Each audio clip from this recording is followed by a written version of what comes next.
mais uma noite, nesta que é conhecida como Segunda-feira Brava, né? Diz que segunda-feira é segunda-feira brava, né? Mas para você que escolheu terminar a sua noite, o seu dia na casa de Deus, é segunda-feira de bênçãos, amém?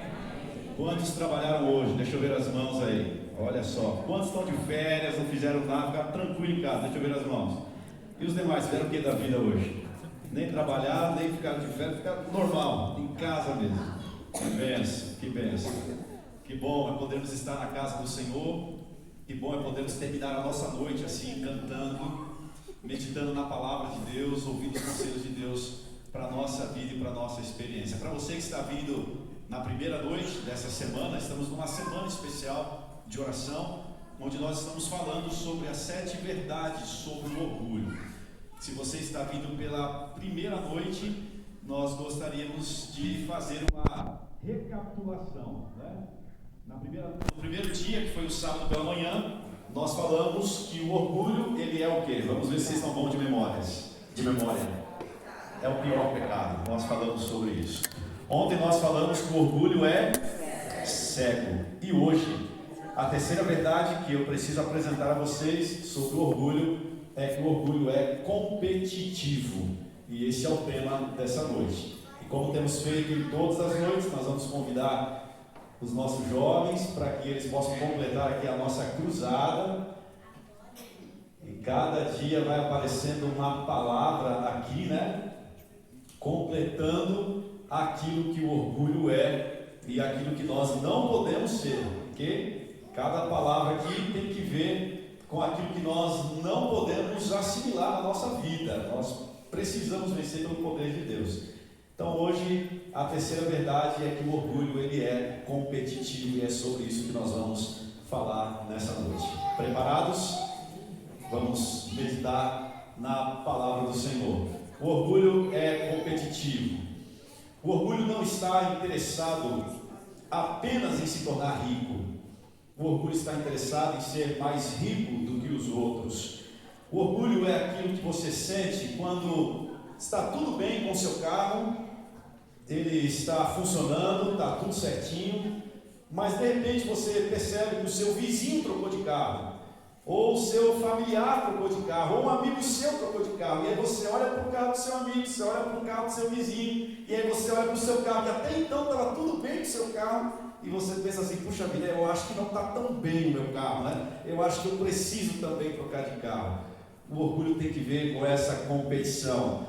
O menino orgulhoso, o jovem orgulhoso, o homem orgulhoso, ele não está apenas preocupado em conquistar a menina, mas ele está preocupado em conquistar mais meninas do que os outros. O orgulho é competitivo por natureza. E essa é uma característica de todos nós, porque todos nós aqui, de uma maneira ou outra, em grau menor ou maior grau, todos nós somos competitivos.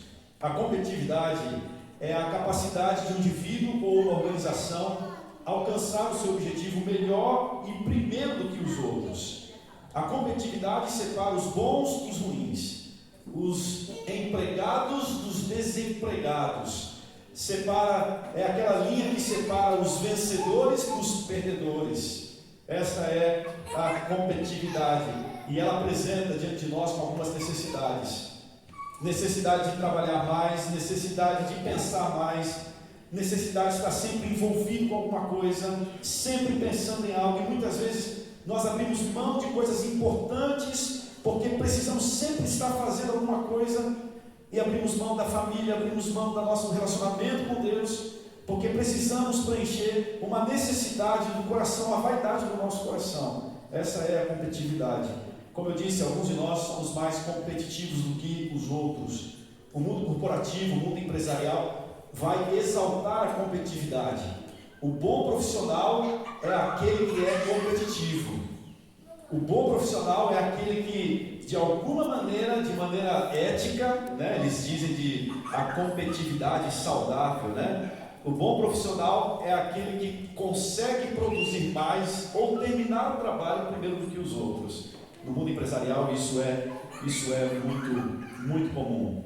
Só que isso tem adoecido as pessoas de maneira geral. As pessoas têm ficado doentes por causa da competitividade. As pessoas estão cansadas e sobrecarregadas por causa da competitividade. E além disso, somado a isso, nós temos o evento das redes sociais. As redes sociais têm colaborado muito para esse espírito competitivo. Todo o tempo nós temos que estar bem na foto. Todo o tempo nós temos que mostrar que estamos nos melhores lugares, fazendo as melhores viagens, indo para os melhores lugares, as melhores fotos. E isso tem adoecido as pessoas. Para vocês terem ideia, no ano de 2015, a revista Super Interessante, ela lançou como capa da matéria o lado negro do Facebook. Já teve outras matérias relacionadas a isso, mas eu destaquei esse artigo que é escrito nessa revista. E aí diz assim: quanto mais tempo a pessoa passa nas redes sociais, mais o que? Diz ali, infeliz ela fica. E diz lá, uma espécie de inveja subliminar surge no coração da pessoa. Ainda nesse artigo vai dizer, em um meio competitivo, onde precisamos mostrar como estamos felizes o tempo todo, há pouco incentivo para diminuir o ritmo e prestar atenção, por exemplo, em alguém que esteja precisando de ajuda. No mundo competitivo, onde todo o tempo temos que mostrar que estamos bem, quase não prestamos atenção nas pessoas que estão ao nosso redor. E ainda um outro parágrafo diz assim: junte a indiferença com o narcisismo e a competição, e você chegará ao terceiro elemento negativo das redes sociais, que é o ódio. E é esse o contexto que nós estamos vivendo. Nós estamos vivendo num mundo competitivo demais. Se você prestar bem atenção, todos nós, todo o tempo, nós estamos de maneira sutil competindo uns com os outros, sem perceber às vezes. Quer ver um exemplo? Eu estava num supermercado fazendo as compras, né? E aí já estava naquela fase final de pegar os últimos produtos, e então eu olhei para a fila do caixa, e aí eu percebi que a fila estava grande, e aí eu pensei, puxa, eu vou chegar lá primeiro, eu vou logo para a fila do caixa, porque para que ninguém passe na minha frente, ou não fique maior a fila e tudo mais. O problema é que a pessoa que estava do meu lado com outro carrinho, parece que ela também teve o mesmo pensamento. E ela olhou para mim, eu olhei para ela, e de repente nós estávamos andando apressadamente dentro do mercado, e quase correndo com o carrinho para chegar primeiro para pagar as compras, né? E aí eu fiquei pensando, puxa vida, né? Que coisa, né? Eu estou competindo de maneira sutil com uma pessoa para ver se eu pago a compra primeiro. E já pensou, se acontece um acidente, no outro dia estaria nas manchetes de jornais: pastor da igreja adventista sofre acidente dentro do supermercado porque queria pagar a compra primeiro do que o outro. Nesse mundo que a gente está vivendo, e quem nunca pegou, atira a primeira pedra, viu? A gente vive num mundo competitivo. Todo o tempo a gente está competindo, e a gente transmite isso para os nossos filhos. Nós queremos que os nossos filhos, quando eles vão para a escola, que eles estejam melhores do que os outros, e que a roupinha seja melhor, e que o lanchinho seja melhor. A gente está todo o tempo competindo. E como eu disse, isso está adoecendo as pessoas. As pessoas têm ficado doentes, as pessoas têm estado sobrecarregadas, porque estão vivendo no espírito da competitividade. E o orgulho é competitivo. Eu quero ler uma história da Bíblia que retrata isso. É a história que está no livro de Lucas, capítulo 22, verso 24 ao verso 27. Vai falar um pouco da experiência dos discípulos. Os discípulos, eles viviam sempre competindo uns com os outros, todo o tempo na busca de querer ser maior que o outro. E a Bíblia vai destacar um incidente que acontece aqui nesse livro, nesse capítulo aqui. Capítulo 22, o verso 24 ao verso 27, a Bíblia diz assim: suscitaram também entre si uma discussão sobre qual deles parecia ser o quê? O que diz aí? O maior. Mas Jesus lhes disse: os reis dos povos dominam sobre eles, e os que exercem autoridade são chamados de benfeitores. Mas entre vocês não é assim, pelo contrário, o maior entre vós seja o quê? O que diz aí a Bíblia? O menor, e aquele que dirige seja aquele que o quê? Que serve. Pois qual é o maior? Quem é que está à mesa ou quem serve? Porventura não é quem está à mesa? Pois bem, eu estou aqui no meio de vós e sou eu quem estou servindo vocês. Os discípulos, essa não é a primeira vez que os discípulos eles estão discutindo ou competindo para saber quem era o melhor ou o maior entre eles. Ao longo do ministério de Jesus, essa sempre foi uma discussão recorrente. Eles sempre estavam preocupados com isso. E Pedro sempre foi aquele camarada que tinha proeminência, que tinha um destaque. Ele queria ser o primeiro a falar. Ele sai do barco para encontrar com Jesus. Ele sempre quer estar em destaque. E os outros não gostavam de Pedro ou achavam ruim com Pedro, porque eles não tinham tido a ideia primeiro. Eles sempre estavam competindo. Só que o que torna triste nesse momento aqui é que, se você prestar bem atenção nos versos anteriores, Jesus tinha acabado de realizar a ceia com os discípulos. Jesus está na sua semana, na sua última semana de vida nessa terra. Jesus acabara de participar da ceia com os discípulos. Jesus acabara de lavar os pés dos discípulos. Jesus acabara de ensinar para eles sobre o espírito de servidão. Mas agora, depois de ter tomado a ceia, depois de ter lavado os pés pelo próprio Cristo, os discípulos agora eles estão discutindo quem dentre eles era o maior. Que triste. Jesus está indo para a cruz. Jesus está muito perto da cruz, mas o espírito dos discípulos está muito longe de Jesus. Eles estão preocupados. Eles estão competindo. Mesmo tendo participado da ceia, mesmo tendo participado desse momento. E Jesus repreende aqui os discípulos.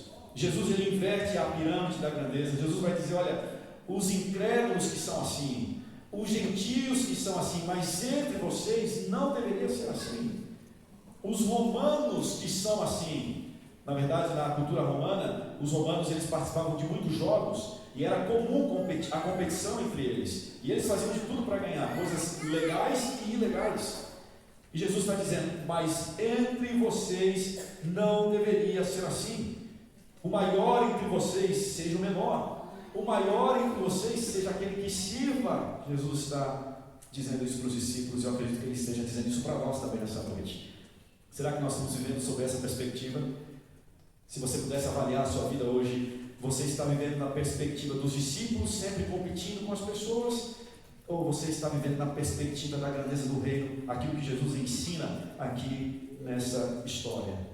Nós estamos cansados, estamos sucumbindo na vida espiritual, estamos sucumbindo na vida familiar, porque a competitividade tem nos feito correr por aí todo o tempo, e nós dizemos: não tenho tempo, eu não tenho tempo. Estamos todo o tempo correndo, não temos tempo de orar, não temos tempo de vir à igreja, não temos tempo de olhar nos olhos dos nossos filhos durante a semana, não temos tempo de olhar nos olhos do nosso cônjuge durante a semana. A gente sempre está correndo, sempre perdendo de contemplar o belo, destruindo a nós mesmos, destruindo relacionamentos. Nós temos que fazer, nós temos que estar à frente, não podemos ser ultrapassados, nós temos que ser o melhor. Estamos numa correria acima do normal. Estamos vivendo nessa cultura. Parem para pensar, os discípulos estão ali com Jesus. É a última semana de Jesus.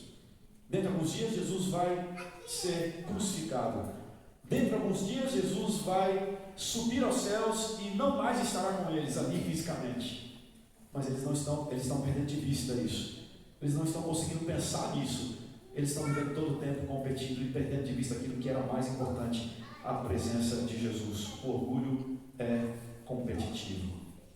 Quando eu preparava essa mensagem, eu fiquei me perguntando: será que Deus está querendo me mostrar alguma coisa? E pelo fato de estarmos vivendo nessa ditadura da pressa, o fato de estarmos vivendo nessa ditadura da competitividade, nós não estamos prestando atenção naquilo que Deus está querendo falar conosco, naquilo que Deus está querendo comunicar a nós, a maneira como Deus está querendo se relacionar conosco. Mas por não termos tempo, nós estamos perdendo aquilo que é de mais importante. Fico pensando e trago a reflexão para você. Eu quero apresentar nessa noite duas soluções divinas para esse problema tão atual da competitividade. Duas soluções. A primeira solução: viva a expectativa de Deus. Você entendeu o que eu disse? Viva a expectativa de Deus. A competitividade, ela está relacionada à expectativa que nós queremos suprir. Eu já vou explicar um pouco sobre isso. Em relação à nossa vida, existem três expectativas. Existe a sua expectativa pessoal, existe a expectativa que as pessoas têm de você, e existe a expectativa de Deus para você. Existem três expectativas em relação à nossa vida. A primeira delas é a expectativa pessoal. Ela está ligada ao nosso histórico de vida. ela está ligada àquilo que aconteceu na nossa juventude, na nossa infância, os nossos deslizes, os nossos fracassos, aquilo que nós suportamos, o abandono, a agressão, tudo isso está ligado ao nosso histórico de vida. E tem muita gente vivendo na expectativa do seu histórico de vida, baseando a sua vida e a sua expectativa naquilo que sofreu no passado e faz disso o centro da sua experiência. E muitas vezes, quando nós escolhemos viver a nossa vida sobre a nossa própria expectativa pessoal, nosso histórico de vida, me refiro aqui, nós deixamos de viver a expectativa que Deus tem para nós. Às vezes a gente faz dos nossos traumas, dos nossos complexos não resolvidos, o centro da nossa vida. E a gente passa a viver sobre essa expectativa. A gente passa a viver uma vida para suprir expectativas que nós não alcançamos na infância, na nossa juventude, e agora na vida adulta nós passamos a viver sobre esse olhar. E muitas vezes estamos abaixo da expectativa de Deus. Isso é um grande problema. Depois temos a expectativa daquilo que as pessoas têm de nós, a expectativa dos outros.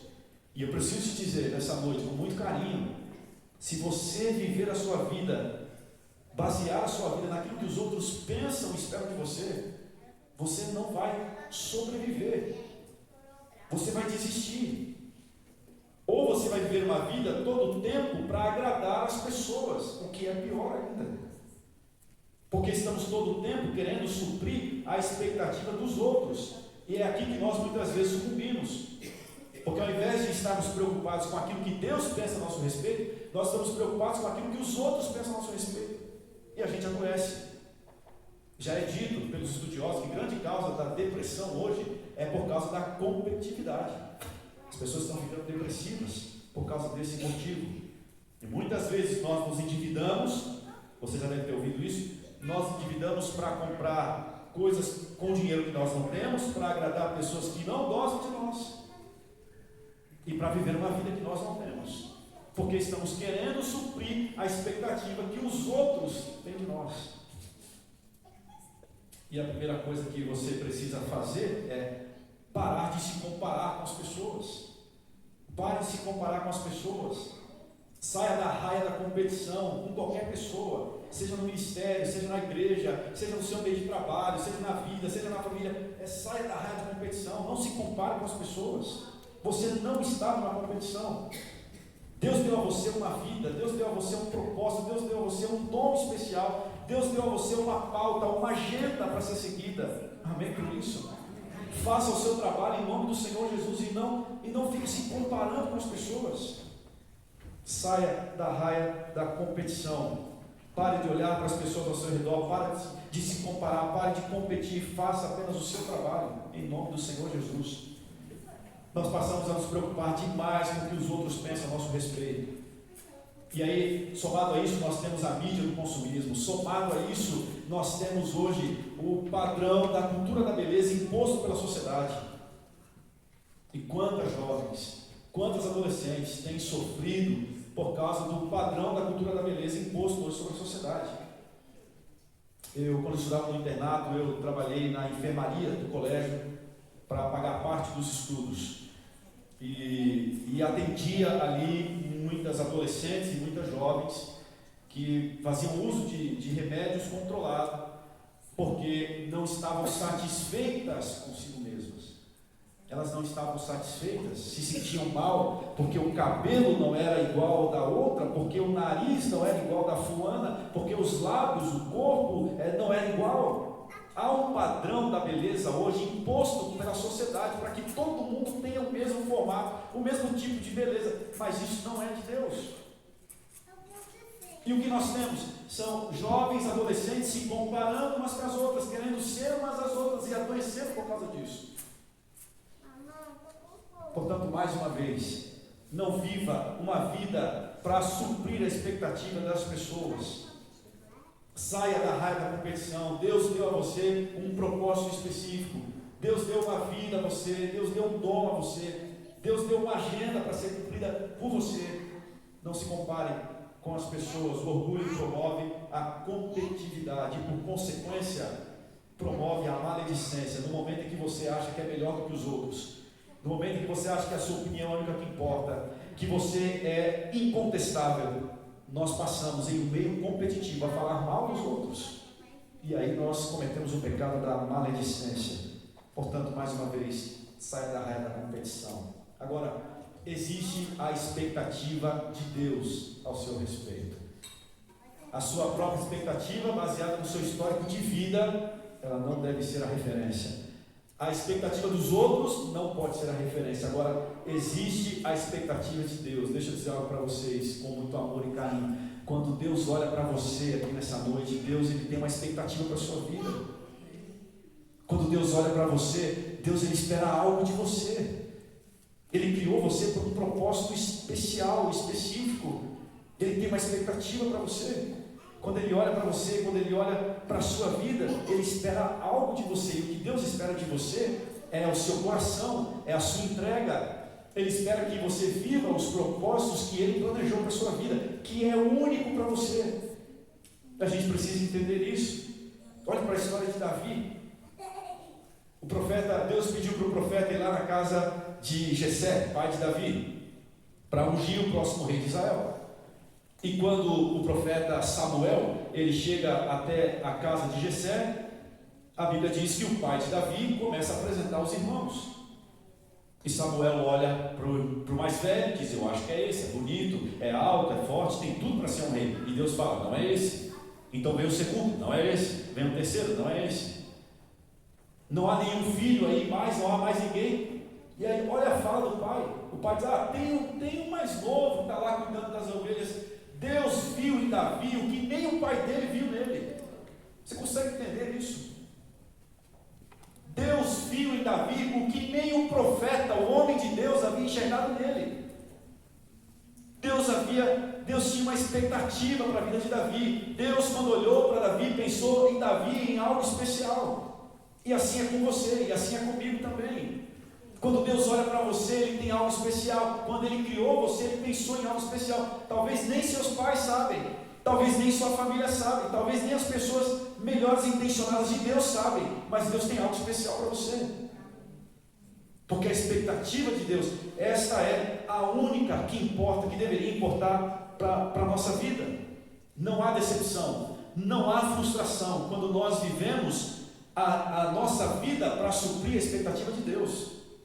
Agora, o contrário também é verdade.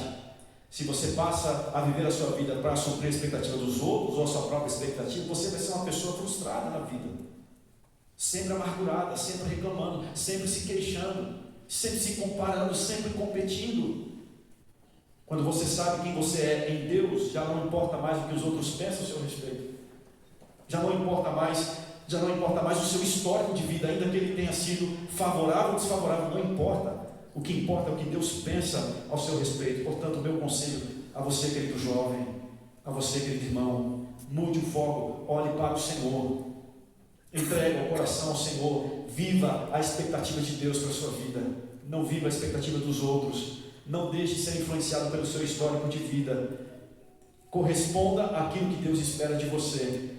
Quando você sabe quem você é em Deus, mais uma vez, já não importa mais o que os outros pensam a seu respeito. Veja, os discípulos estão ali com Jesus, eles estão competindo, eles estão questionando quem é o maior, e veja o que Jesus faz. Jesus, ele muda o foco para ele mesmo. Jesus diz assim: olha, quem é que é o maior? Aquele que está servindo ou aquele que está à mesa? E Jesus mesmo responde: aquele que está à mesa. E aí Jesus diz: eu sendo maior entre vocês aqui, eu estou servindo. É como Jesus estivesse dizendo: olhem para mim, não olhem para os outros, não se comparem uns com os outros, olhem para mim, eu sou a referência. Jesus está dizendo isso para nós também nessa noite. Ele está dizendo: olhe para mim, não existe descanso enquanto nós não formos até Jesus. Ele chama a cada um de nós: vinde a mim todos que estáis cansados, sobrecarregados, eu vou dar o alívio a vocês. Enquanto não formos até Jesus, não existe o descanso. Não se deixe enganar, queridos, pelas luzes que estão piscando ao nosso redor. Não se deixe enganar pelas mentiras que são ditas por aí. Você precisa ser maior, você está atrás, você está no jogo, você está competindo, olha só, o fulano está te passando. Isso é uma mentira do diabo. Não se deixe enganar por isso. Deus não nos chamou para isso. Deus nos chamou para viver uma vida de serviço. Deus nos chamou para morrermos para o próprio eu. Deus nos chamou para desglorificar a nós mesmos e glorificar o nome dele através da nossa vida. Esse é o chamado de Deus para a nossa vida, o chamado para o serviço. Esse é o chamado de Deus para os discípulos e para cada um de nós. Uma vida chamada, um chamado para uma vida de serviço, para morrermos todos os dias, para que Cristo seja exaltado em cada um de nós. Existe nessa noite aqui uma palavra de Deus para você, e a palavra de Deus para você é: tire o foco das suas expectativas, pare de tentar viver uma vida para agradar os outros e coloque o seu foco no Senhor. Viva para suprir as expectativas de Deus, para viver os sonhos de Deus. Nós não conhecemos totalmente o nosso coração, por isso nós precisamos de Deus, por isso que o nosso foco tem que estar no Senhor. Por isso que Jesus vai dizer: olhe para mim. A gente tem que olhar para Jesus todos os dias, porque nós não conhecemos o nosso coração. Nós não somos quem nós pensamos que somos. Nós não somos quem os nossos amigos dizem que nós somos. Nós não somos quem os nossos inimigos dizem que nós somos. Nós não somos o que o diabo diz que nós somos. Nós somos aquilo que Deus diz que nós somos. E ninguém melhor do que Deus conhece a cada um de nós. Amém por isso? Amém. Não é um livro de autoajuda que vai dizer quem você é. Não é uma terapia de 15 anos que vai dar a você o autoconhecimento completo de quem você é. Não é. Ninguém mais do que Deus conhece a nossa vida, conhece a minha alma, conhece a sua alma, conhece o seu coração, conhece o meu coração. Ele sabe do pensamento que nem chegou à nossa mente e da palavra que não chegou à nossa boca, porque foi Ele quem nos criou, nos formou de maneira maravilhosa, de maneira assombrosa. Ele conhece o nosso amanhã, Ele sabe quem nós somos. Portanto, mais uma vez, ao invés de competir com as pessoas, procure viver uma vida de suprir as expectativas de Deus. Ao invés de competir com os outros, deveríamos procurar sinais de necessidades para ajudarmos uns aos outros.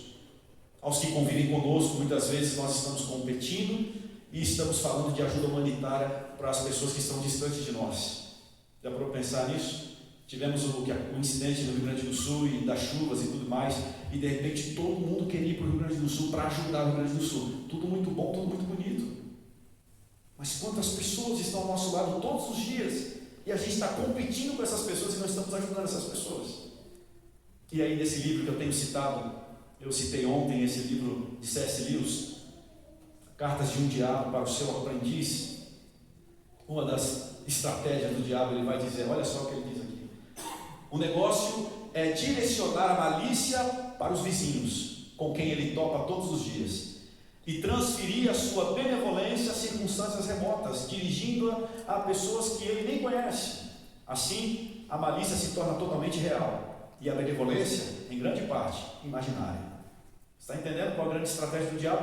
Faça-o competir com as pessoas que ele vê todos os dias, que seja malicioso, que ele pense assim: eu preciso passar ele, eu preciso estar à frente, e faça-o pensar em generosidade, em boas ações, a pessoas que ele nem conhece, a pessoas que ele nunca viu. Assim, a malícia se torna real todos os dias, e a bondade, a benevolência, a ajuda humanitária, ela se torna algo imaginário. Muita gente querendo fazer missão, por exemplo, do outro lado do mundo, e isso é um nobre motivo, mas não atravessamos a rua para falar de Jesus para alguém que está próximo de nós, nenhum dia, ou para a pessoa que a gente se depara no elevador, quando a gente sai de casa ou quando a gente vai ao supermercado. A gente quer ajudar as pessoas que estão distantes, nos comovemos com as tragédias, mas não ajudamos aqueles que estão conosco, convivendo todos os dias. Essa é a grande estratégia. Ao invés de competirmos uns com os outros, deveríamos buscar sinais de ajuda, de necessidade nas pessoas. Eu termino a mensagem dizendo: a competitividade, ela só é benéfica. Só existe um lado positivo da competitividade. Não é o lado empresarial, corporativo que o mundo ensina. Não é. Segundo a serva do Senhor, a irmã White, ela vai dizer que a competitividade só é benéfica quando o nosso objetivo final é sermos iguais a Jesus. Quando a nossa maior ambição e objetivo é termos a excelência do caráter de Cristo. É quando eu olho para mim mesmo e eu digo assim: eu quero ser igual a Jesus, eu quero ser melhor do que eu fui ontem. A métrica não é o outro, a métrica é o quanto você está melhorando a cada dia. Você pode dizer, por exemplo, que é uma pessoa melhor do que foi ontem, você pode dizer que é uma pessoa melhor do que quando começou essa semana de oração. Essa é a métrica. Cada dia um pouco melhor, cada dia mais parecidos com Jesus. Nesse sentido, a competitividade é benéfica. Quando o nosso alvo na vida, quando a nossa maior ambição, quando a nossa maior energia e atenção é sermos parecidos com Jesus, é termos a excelência do caráter de Cristo na nossa vida. Longe de sermos melhores do que os outros, o alvo é sermos melhores que nós mesmos e cada dia mais parecidos com Jesus. Você quer isso para a sua vida? Diga amém. Não viva no mundo da competição, não viva para suprir as suas próprias expectativas, viva para suprir as expectativas de Deus. A Cris vai cantar uma música nesse momento, e a música que ela vai cantar fala de entrega. E eu gostaria nessa noite de convidar você a entregar o seu coração a Jesus e dizer assim para Ele: Senhor, eu quero viver as suas expectativas para a minha vida. Diferente do que a gente tem feito nas noites, eu tenho pedido para você ficar em pé, eu tenho pedido para você fazer uma oração. Hoje eu gostaria de fazer diferente. É uma música bastante conhecida, a música diz assim: preciso me entregar, Senhor. Você conhece a música e todos nós poderemos cantar juntos. E à medida que ela começar a cantar, eu gostaria de convidar você a sair do seu lugar e vir aqui à frente, ocupar aqui o corredor. Nessa noite, de maneira especial, a gente vai dizer assim para Deus: Senhor, eu quero viver a minha vida para suprir as suas expectativas. Eu estou cansado, eu estou sobrecarregado, eu estou exausto diante do mundo da competitividade. Eu sei que o Senhor tem algo bom para mim, o Senhor me projetou para algo muito especial. Cumpra os teus planos na minha vida, realize a tua obra na minha vida, se esse for o desejo do seu coração. Quando a música começar a ser cantada, você pode vir aqui à frente. Nós vamos terminar o culto assim, diante do altar do Senhor, na presença do Senhor, pedindo que Ele nos livre do orgulho da competitividade e nos ajude a viver aquilo que Ele planejou para cada um de nós. Amém.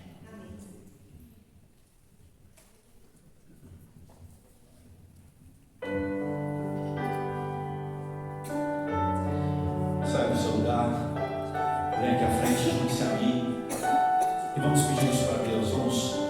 Vamos pedir para que Deus possa alcançar o nosso coração.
Na citação que nós lemos ontem, o lugar mais honroso para nós deveria ser, o lugar menos honroso para nós deveria ser um privilégio por estarmos ali servindo ao Senhor.